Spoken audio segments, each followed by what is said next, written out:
Thanks, Chair, and to the Chair, thanks as well for getting this included on the agenda, and to the rest of the committee.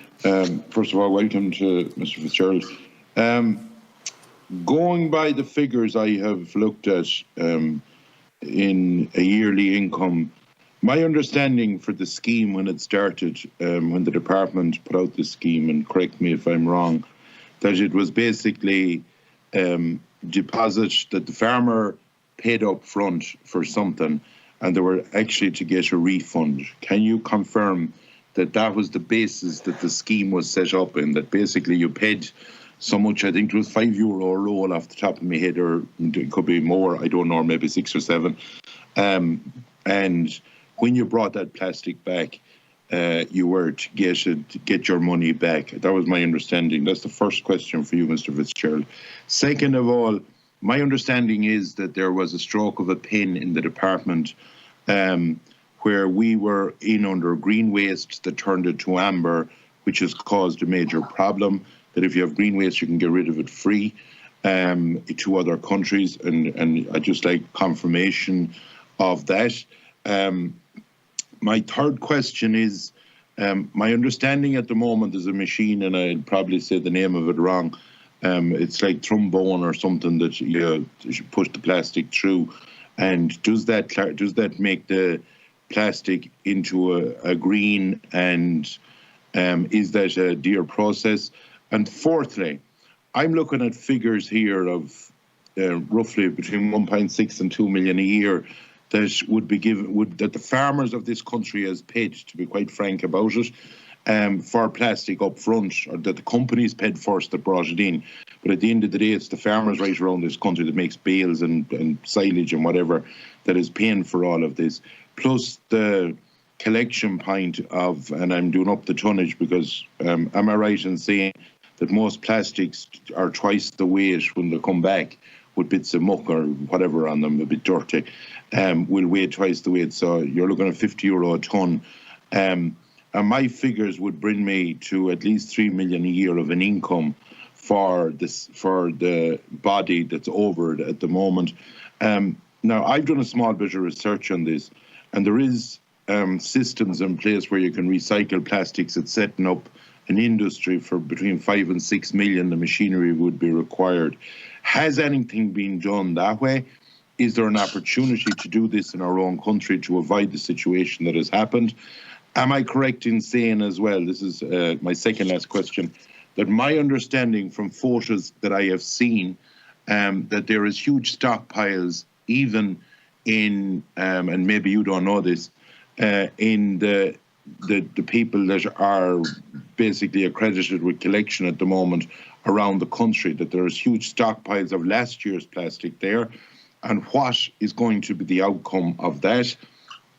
And am I correct in saying that there could be 10 or 12 or 14,000 tonne in private guys stuck around the country at the moment, that there's basically chaos about to incur with the department not doing anything to try and resolve this issue, and it seems to be like a closed shop, in my opinion, with everything I've looked at. Thank you. Okay, Mr. Fitzgerald. Right, Jackie, to the Chair. Thanks very much, Michael, for that.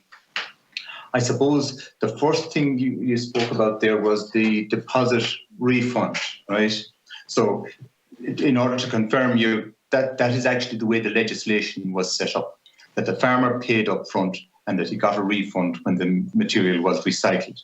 And that's provided for in the legislation, right? That was the original founding legislation, I think, back in 2001, or the 2001 legislation, right? So I can confirm that that is the case.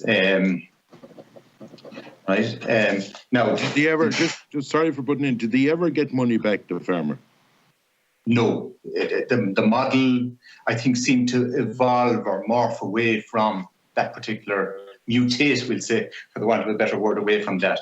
But there was also, in relation to the deposit refund, in the same legislation, there was also provision made for an approved body alternative, right?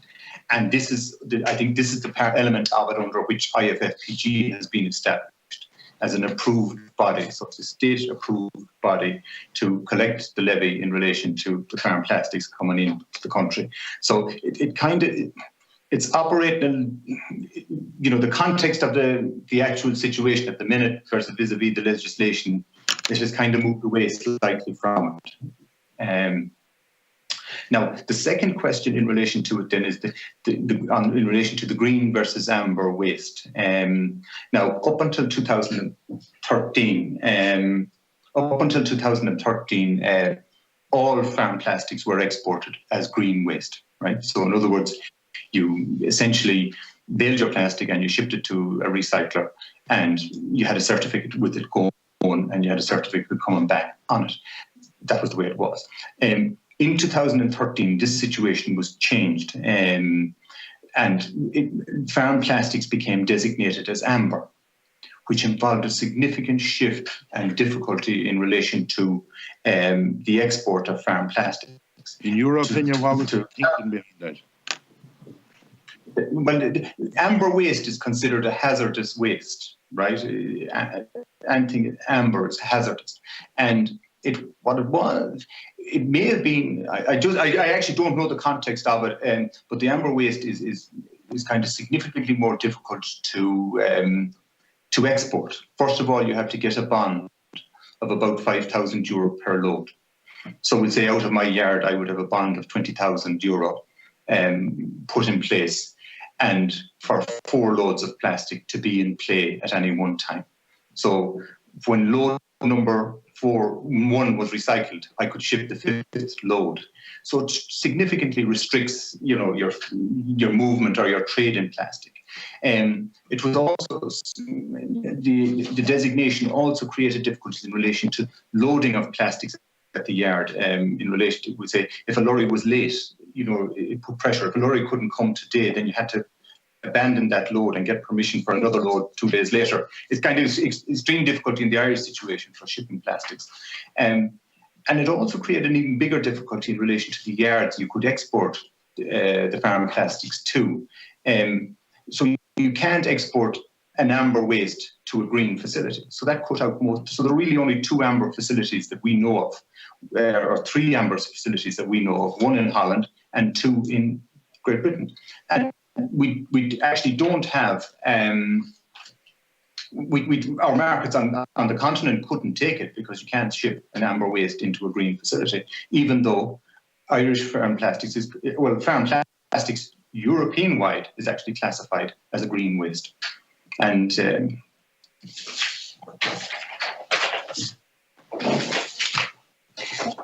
I suppose, now this is managed, this particular aspect of it is managed by the Transfrontier Shipment Office.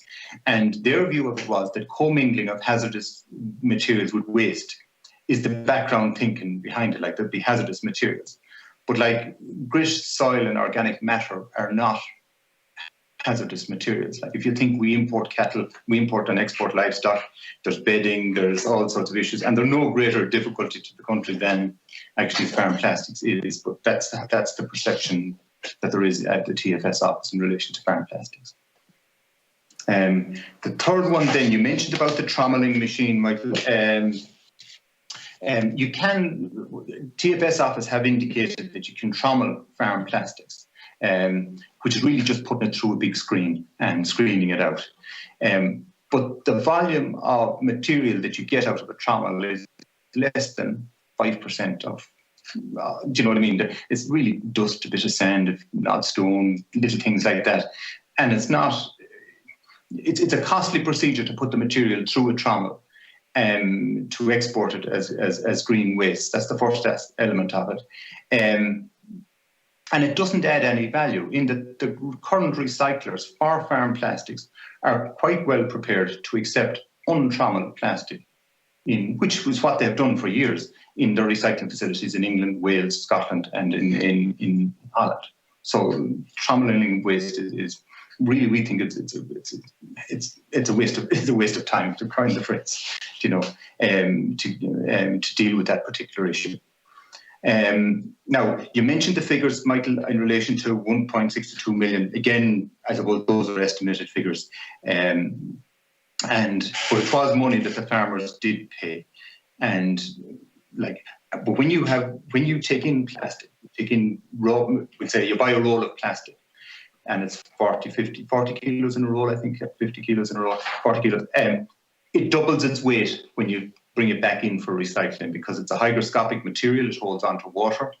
It would have a certain amount of grit and dust and things in it, so it does double its weight naturally, and that's one of the issues in relation to it. We might put 16,000 tons of plastic on the market, but we will end up getting 25 to 30,000 tons of plastic back in as a result of that particular issue.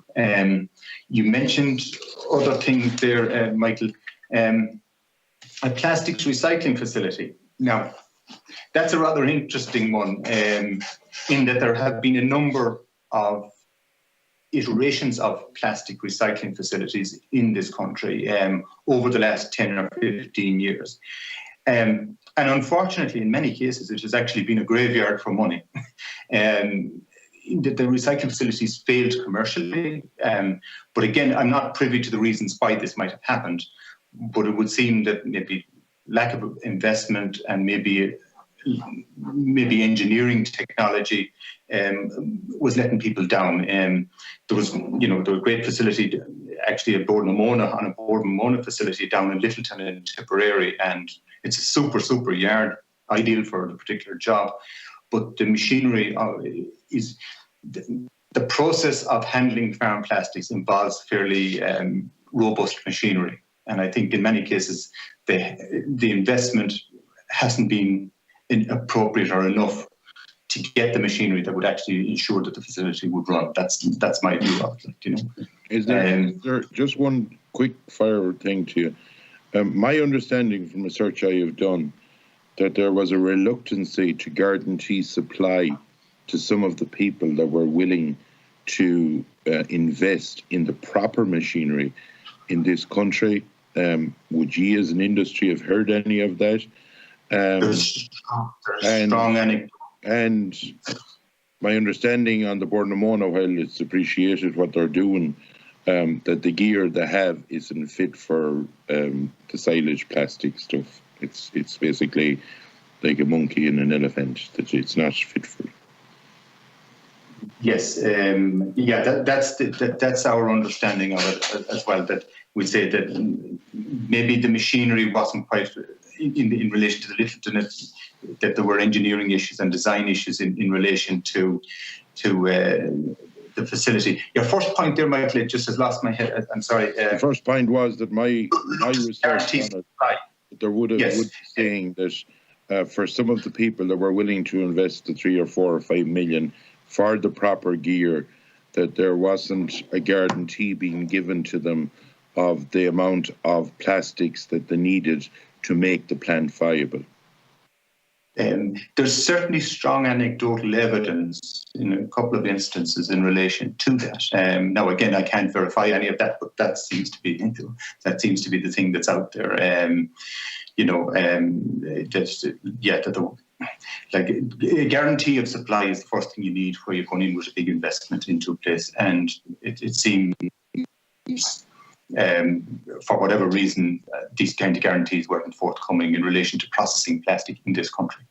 In your opinion, and this is the final question, if the state decided to say to some private operator, be it say with the ties that they have in England, I know there's some big crowds at it, that the money's out of it here that we're talking about, in what I've looked at about between 2.5 and 3 million a year, would there be an incentive for them to come over and set up something that would create jobs here and maybe alleviate the problem that is now building right around the country? Yes, I do think so.